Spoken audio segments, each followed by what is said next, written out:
अस्सलाम वालेकुम हाज़रीन ऐं नाज़रीन ड्रामा सीरियल दुलाब जी नेक्स्ट एपिसोड जी दोस्तों नई अपडेट तव्हां सां शेयर कंदासीं। अचण वारे एपिसोड जी पूरी अपडेट ऐं उम्मीद कयां थो दोस्तों तव्हां ठीक ठाक ऐं ख़ैरियत सां हूंदव। अचण वारे एपिसोड में हाणे छा थियण वारो आहे छा न थियण वारो आहे सॼी अपडेट्स ॾींदासीं। हलूं था अॼु जी अपडेट जी तरफ़। उन खां पहिरियां नंढिड़ो अर्ज़ु आहे उदासी टीवी यूट्यूब चैनल खे दोस्तों जे तव्हां सब्सक्राइब नाहे कयो तो महिरबानी करे इनके सब्सक्राइब करे छॾियो, लाइक ऐं शेयर ज़रूरु करे छॾींदा।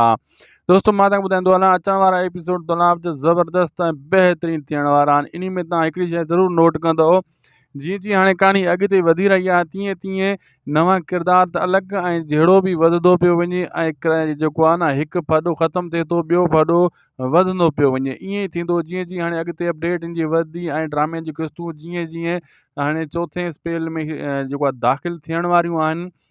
ऐं चोथे में इहो जहिड़ो मुराद रहज़न वारनि ऐं रुस्तम ऐं शानवाज़ खान वारो अहिड़ो त गिंडजी वेंदो पाण में जो ही हिक ॿिए खां जान न छॾाए सघंदा। इन जे करे सोढल हिकु पाण खे अलॻि रखियो वेठो आहे ऐं सोढल बि कंहिं न कंहिं मसइले में हाणे फाथो बि आहे रहज़न वारनि ॾे ऐं अॻिते बि वरी को न को मसइले में वरी अञा फासंदो रहंदो। मंसूर खान भी तमामु जल्द ॿाहिरि ईंदो, कुझु क़िस्तूं फ़िलहालु अंदरि थाणे में ई रहंदो।